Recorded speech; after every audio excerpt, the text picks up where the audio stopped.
Nyame sure said the bia woje brena ohwe POG Media edemai. Yenra yensem num na yemfa ensem dodo no enye de embrewa. Still na we are on Wontumi ensensem na nene ye bechire wo Wontumi ni dwumadi no ne bobre ene na hyase nyina ba bia Wontumi efiri ba wode abesi na ene Wontumi ehu ayede ache na da bia mpanimfo eka asem bi se hwe bone yesi enye de insuma so ati ase bone so ayese nyinsen no woye den a ebede ebepi na ene utie the history behind Wontumi sebi ne bone a wadia inaye minds no na wase asase na besi ene na you marvel like better shock mamen kan sa and ni nyina hyase free mampani Kuffour breso ena chairman Wontumi aye saade we ya babesi enne me no ye dey me no kase and it's obviously it's sad hosem kese a che se enye easy so Kuffour ena eja enioma bi baaye bobo baaye so ye betima kasem omampani Kuffour ne hyehyɛ bi has exposed chairman Wontumi so ati ase expose chairman Wontumi and this history back the the evidence everything and it's sad na say you no krepa na say sanity a na say chairman Wontumi odi bone ayede ache na we bra one of the journalist and answer onim Ghana abakosem ye pa no or de the genesis of chairman Wontumi the mining story ne ye air to dwa yenko ni nkonkuti but so subscribe like to dwumadie no share nema afoforo enso ensa enye de enka bi and kindly click on the notification bell no so send be any news bia to platform no so a won so wahunu de de airco ene de airba yenko na yenkonkuti ensem no na ye wie ni sa ye monwura ensem no moe ene ye be hye ensem na se e de free akonta mining ene honsensem na sometimes President Mahama kasembi ebrebi atwam se Ghana for ye were fi asem ntem na sa asem no kan ye no MPP 43 say atenie and whenever MPP for making references to comment any statement made by President John Dramani Mahama as a politician someone say demeaning insult to Ghanaians no or making reference to that not enyame wanwa in the sense that Ghana ha obi bi ofen ne sen aduasa mienu ka no krekere ni nua bia no ye hu ne se bi o mu ade ye hu ne se bi o sebi na ni etra na ninton but the truth must be told Wontumi any galamsey Wontumi ni galamsey ayese ba fine any form na yen hya say galamsey no enye ne and anshase Akuffo ana Rollins ana se Mills ana Mahama na Akuffo Addo so galamsey shase da crans na omunyina be president nemum the modern day galamsey ye de excavator ewo from ye de chamfan ni mfidie sensuo ewo from de shase under omampeni da Akuffo nanim de kofa bae omampeni da Akuffo be president 8 years president Akuffo ene ma the friendship ayonkufa da Ghana ne China ntem wona be hye mu kena papa because omampeni Akuffo bae no ope oman a omampeni Akuffo ekoji loan pa na China akwan ahodo ye ti se achimota kwan China for most of the road contractor President Kuffour executive under the 8-year rule no, was given to Chinese. Mobile kan kra empo buidam anu si no. China ene kwaji sika wodi Ghana kuku board cocoa be fi 150,000 metric tons ano de kwaji bosia no di AC. Nti omampeni Kuffour de obae no wona ebebo kwa ne to opa China pa nemom yesi ekamfu dua fro ne ekamfu achacha Sayon Kufano ne Chinese aban ko ya na omuma aban bosia ma aban di bi ya kwan di bi ye mpuntu juma no it came with its own consequences. Ensunsuanso a na edi akire bi ni say agreement o mampeni Kuffo aban ene China ban ekọ etitiri so kwa akwaje bosia beye kwan a enti ase apan bi se China for so yo bosia na ode koye kwan no ye be ma obosia no na emom ekwan na okwa akoye no ye de ye China for ye companies ye construction companies a omo ye kwan ye do omo na ba beye o mampeni Kuffo so yo na afekura adwumayefo no a omo ba beye kwan no enso so ye de China for ebeka ho amoma ba be ye adwuma no omampeni Kuffo si you enti China for my loan na China my contractor na China sa my adwuma for no ba be ye na sa adwuma for na China for do mo ba no efa so no me prisoners omugu enade afie na Chinese aban do mo ba ye mo be ye labor job ewo akwan ho do omampeni Kuffo ye 8-year rule ni so ya MPP lose election 2008 we you know. Now most of the Chinese companies you know say you oma are redundant because now contract ma Kuffo no cover mobile no Kuffo ni obi terms and conditions are now Kuffo na mo kono nya de say president Ms or Mahama or NDC ni mo beko tina Chinese companies you know e fa no ashase e pe baby a omdo muti befa because already omo air building construction machines omo excavators caterpillars no kono ba nto omo pe baby a omdo mu fidie befa omo de be ye adwuma as a business minded people omo so betimi survive enye skadia ko mo krom eho enomo turning caterpillars ni excavators no into a forest shall say omo de ye mining enti see the excavators bofom etu from kwam menam sensuo say de shall say under omampeni Kuffo after so free abem caterpillars ni graders a MPP aban contract de ma Chinese omo koya na fe omu no mo fanye no mo shall say ti sabre na abrante eye Chama Wontumi any China for ya kwaje concession na company no mo friend Hanso mining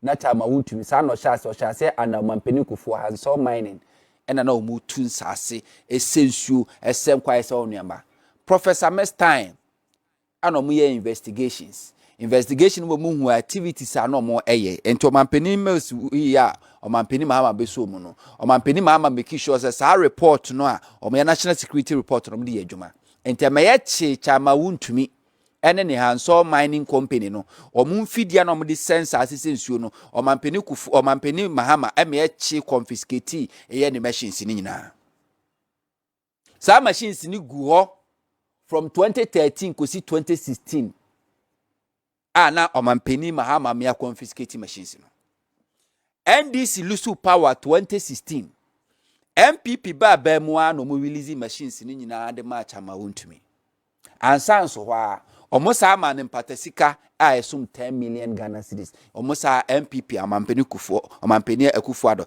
esa de compensate eye Chama Wontumi say wodi ni mfidie akotu efom agudi a no oni kwan essence asesensuo na Mahama NDC aban abechi no ni confiscate ni machine na machines na gu no omampeni Akuffo Addo Ghana for esika taxpayers money 10 million cedis e de compensating eye Wontumi after so releasing the machines nyina asade man say je never koye adwuma na Wontumi say come back no wan come back as a Hanso mining and a fed or tea company fufra or the other two so day Akonta mining. Na sa Akonta mining we no one on the nan focus in say I will do what people will not do. I will do the unthinkable. All this one in him say forest reserves there.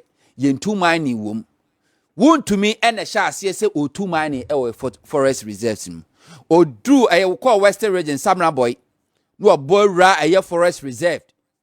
Wo tu ne den na bra Wontumi etu sa mining na nanoma trankunya wo Samra boy ene aposifo national security for ene central for ekọ ho omukọ ya Wontumi man macho men block kwan eteki na nanoma hemfo ene national security media for teki omu hostage ko bo barrier ono Wontumi Hanso man ekọ bo barrier ewo forest ni mu say omo bia enwuram eno mu hyem no mu etu no mu edise no na Mamemfa nko UTV publication UTV for ankasa ye somewhere 2022 na yenhwe de course eye under Wontumi na nada Akuffo Addo ewo Samra Boy Forest ni mu a na O2 mining no ye beto ansem no so yenko na yenko yakonta mining Don hwere beye mienu echire ansana nananom atrakunya omo Samra Boy ene nkura aka afi mpanyimfo nsamtwerefo na Forestry Commission adwumayefo etiminya omuti edidi mu emra omukopie mu Tanno Numri Forest Reserve a womo ekosesa eniema bia nkrofo omu etu agudie ewo kwaye mfimfin a womo ehu mpanyimfo omu edwane ye no ebi te se womo gas oil anase diesel na omu de ye adwuma afi eniema bia yebeka se mining materials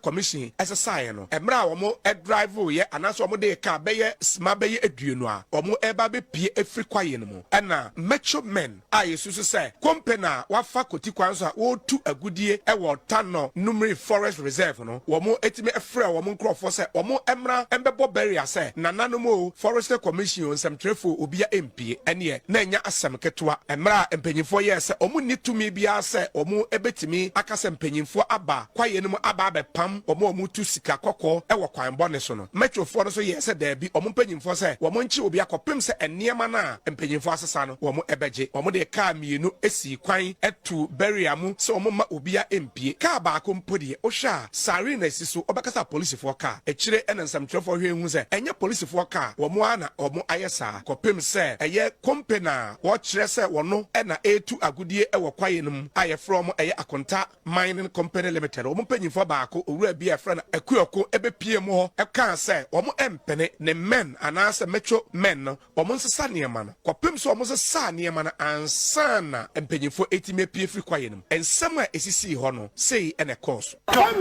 very illegal. Okay. You don't block our source. Who are some niema? Students. Who? Without any warrant. Forest Commission. No more than you. Only question for some niema. All right.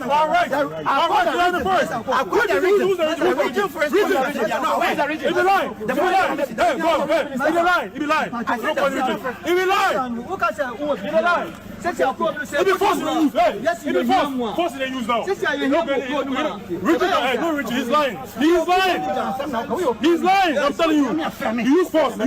For you. Open the gate. Open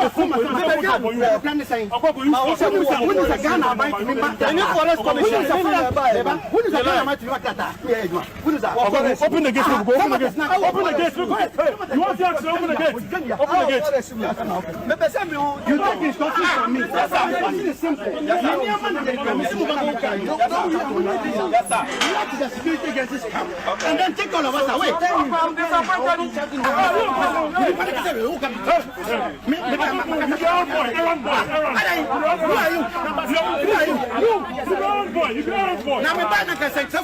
And no actually YouTube in some trip for any a year or he was Samra Boy, Nana Aka Addo. Actually, in Como and watch say, Odimu ya pass and some say, as where your Hana Forest in paying for. I told Safre, and some matters in paying for any media personnel. You say, never be a course, our forest reserve no, until Yamrana Yameshe. Your bar 9 by your buyer, Kuffour who say about Omugu, Mason or 2 room. Yakon near who say forest Numhon, a Quacono, a contaminated or Mobisi barrier, our forest no infiniho. I just say, oh, ma, Obia kind more on court a bima. Tia Quay Nimka cry, you come who's Muguso. Ben and send you Juma Moyano. Not just as a Yamina Patafina Yabeduya, no moody Hoben Outria, Kabia Forest in the Crancomotunino. A Sika, some matters. I say, and some moody says your point we cry Aqua Forest walk to train your Abano. Now some more I be at this idea. And as I say, in Tray, bedroom barrier home, or what to barrier no at the cars, a block, Kabi cried there, who are back at the police council, police central, Bibia and now. Our model a block of coin for more than 1 hour 30 minutes. Nana opinion leaders as of 4 ne samates paying 4 hours. Yen now moton suffer a call I could dance by 1 hour 30 minutes. Send I mean a bad few crapper and come over yen and I nominate Yena Yakanina. And try ye or man panino, tie or mine ma asem. Na Ghana so Adana Kumasoa. Forest now most on your home baby.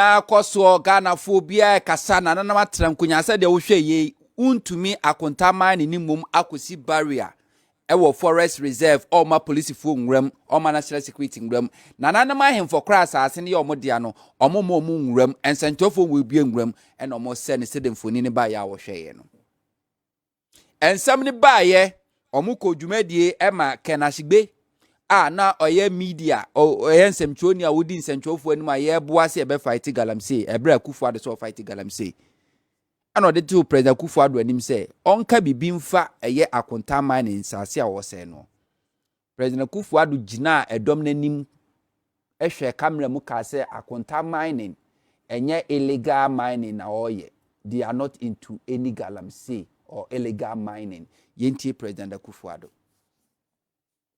Let me respond briefly to the chairperson on the issue of illegal mining. I want to assure him and all of you that Akonta mining is not engaged in any illegal mining anywhere in Ghana as we speak. Let me respond briefly to the chairperson on the issue of illegal mining. I want to assure him and all of you that Akonta mining is not engaged in any illegal mining anywhere in Ghana as we speak.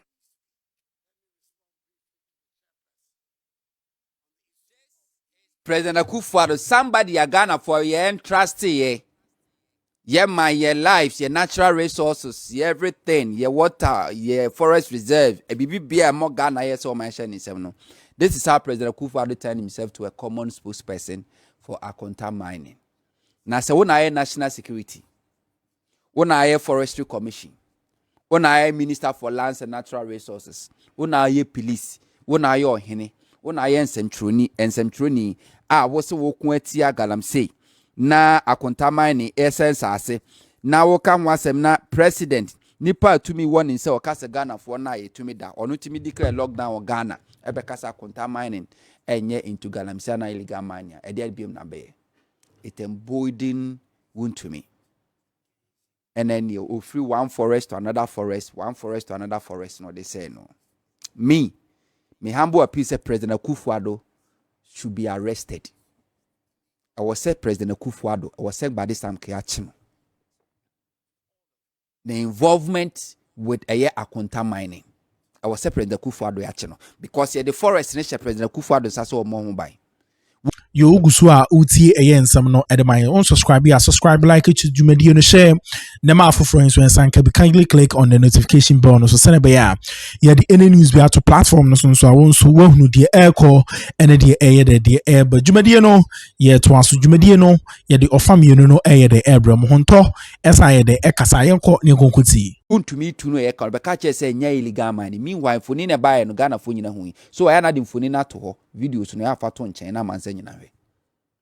So what it means President Akufo say Akonta mining na juma no ye ne nya illegal mining on census since bia. It means President Akufo knew what Akonta mining was doing. Na yenhwe forest no mu wura mu ni say na Wontumi wo ho kwan akra so be wura sa forest ni mu. And Sasio said no, it means President Akufo was much aware, very much aware. And for that master President Akufo, I know a former president was saying Chin, was saying Akufo, and Wontumi, I didn't question shame one, and I was saying Akufo, and I was saying commercial police cells. Because President Akufo aided and supported Akonta mining to destroy our forest reserve. But democracy in tea. Because on the president so on there Wontumi ne koye but on the share is we entrusted him with our forest and our forest reserves and our water bodies, and this is how we know. If Akufo can defend Wontumi say wanye illegal mining then ya find who say illegal mining, don't you think say it's appropriate to question Akufo why anyama ujina so ka say Akonta mining was not into illegal mining? Na yenhwe charges a yede abo Wontumi. Charges ne de do so pa na yenkinkan bi. Charges yede abo Wontumi ni say count 1. Undertaking a mining operation without a license. Akonta Mining Company Limited is accused of operating a mining concession at C0ｒڕουpt in 2022 without a valid license from the minister, contrary to Section 99, Clause 2A of the Mineral and Mining Act 2006, Act 703, as amended by Act 995.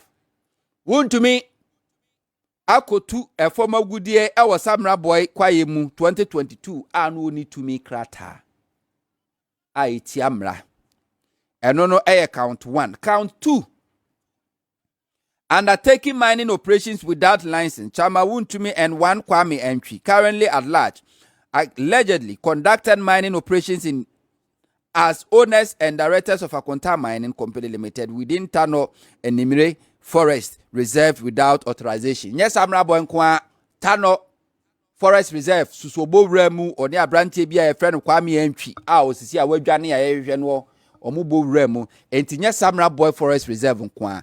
Mr. Makacho say Wontumi is the first Galamsey illegal miner Obowura Forest Reserve mana wotu. Count 2, count 3. Undertaking a mining operations without the license. The company's general manager Edward Ekwoku and operations manager Kwajo Owusu Bempa alias Sly at large are also accused of operating unlawfully within the reserve. Wuni ukwanso ura forest num enu ya one. Use remu a use Kuffo magudi anu so wuni tumi nkrata wo de se bi ode eye counterfeit akoto wi e wo court dan ho ne achewo. Na Wontumi we oni general manager a mo frɛ no eye Edward Ekwoku and operations manager Kwajo Owusu Bempa se bre wadwane ye. We de sa call do sabo mo. Count 4. Felling trees in a forest reserve without written authority. Akonta Mining Company Limited is said to have felled more than 300 merchantable trees and several samplings in the forest reserve, contrary to Section 1, Clause 1A of the Forest Protection Act 1974, NRCD 243, as amended by Act 2624. So like I can't be a forest big a forest reserve. And say say be ma ho kwan no hu kwan so bo rem. Ba Wontumi bo rem anu ni ntumi krata. Okoye no sako twa nnua ye de asi wa ye bo ho ban. Wo sako twa nnua over 300. Twa ni nyina agui. Ano tutu asase no de Galamsey. Count 5. Abatement of unauthorized felling of trees without trees. Wontumi and 3 others are alleged to have aided the unlawful felling of trees in breach of the Forest Protection Act. Boram twetwanua twetatugu tututugu a ye ka gold a o se timber. Ye ka gold as timber. Muntwangu ano mutwitwagu ye just left and right. O making money. We are not the better than the TV, so yes, I'm the governor of that shanty. We will go to Chinobia. So nobody should sit somewhere and say this is political witch hunting. No, under Akuffo, Wontumi Akonta Mining was under investigations. Almost shared that a docket no. Docket no and CID for the Kwako prosecuting no. Almost shared that attending Jedra we ben why no Mako fast the same document in one amending the prosecuting Wontumi. Until let nobody sits anywhere and say this is political witch hunting. This can never be a political witch hunting. Yamfa enunto na yam konsi mpenyimfo aba na menya ntem no montrase. Na no ena Bawumia e sha asese wo pachew. Ghana for monfa nche why? Ghana for monfa yamfum so nche why? Samukai. Aha. Na prime minister, de facto prime minister. And Rebecca said de facto former president. Gabi Asorochire da kun aba bekasa. But so before that, take us to Bawumia, a brother Bawumia e pachaw. No, yentie de Bawumia e kan ne chopa onum.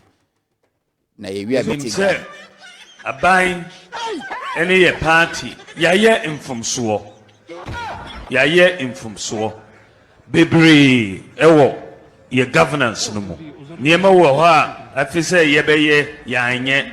Ye may be true wo ha ye anka ye who from the background so ye enti megyina ha yɛn nyinaa yɛka ho bi vice president ministers MPs board chairman appointees yɛn nyinaa yɛayɛ mfomsoɔ patwɔ momfa nkyɛ yɛn wae momfa nkyɛ. So this is Bawumia or Pacho. But before the election, 2024, Yentie Bawumia, do care about MPP's achievement.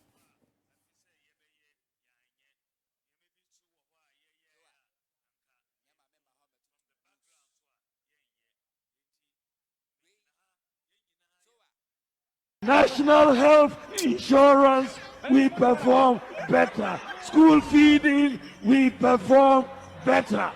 Sports facilities, we perform better. Virtually every sector,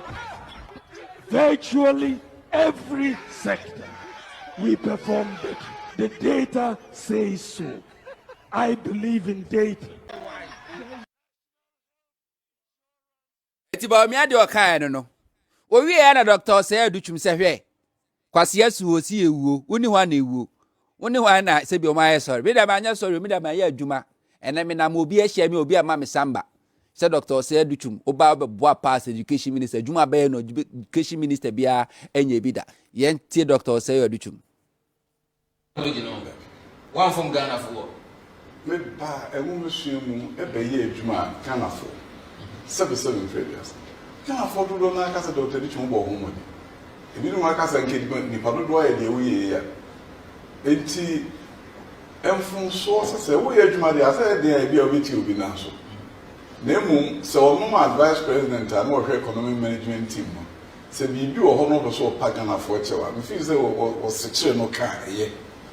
Essence ministers nyina na me pa cho ama wo me mom de emumesum me nka entume ho na so ye bi. Kwa fast wa ye ya ye Mo Ibrahim say number 2 e wo Africa baby e fa free ye ni ko duru ho mi ntimi nka sem de Ghana fo wo emumesua ye ni Ghana fo ye adwuma den e ma de Ghana fo hu bi no. Enti doctor say adutwum do yin ho afrim. Now the refer to former prime minister guy be as outside dako. Say wo pacho for what? Wo record go and tell Ghana for say wo enviable achievement ado bi aye no. Unye bi de wo ye no bi anye bi da. Yenti guy be as outside dako. Yo, dear Diacoson ya ne pitria ha any edin some no ABC and I'm subscribe like it to Jumedi and share them for friends when can be kindly click on the notification bell so send a yeah the any news be out to platform no so I want so well no the echo and the air but Jumedi no the besia but POG Media there be as name catch them no Ghana be fan into my prefer Ghana be koso so Ghana be koso a ejina me no mi so into Mr. Mo subscribe na mon share my macram.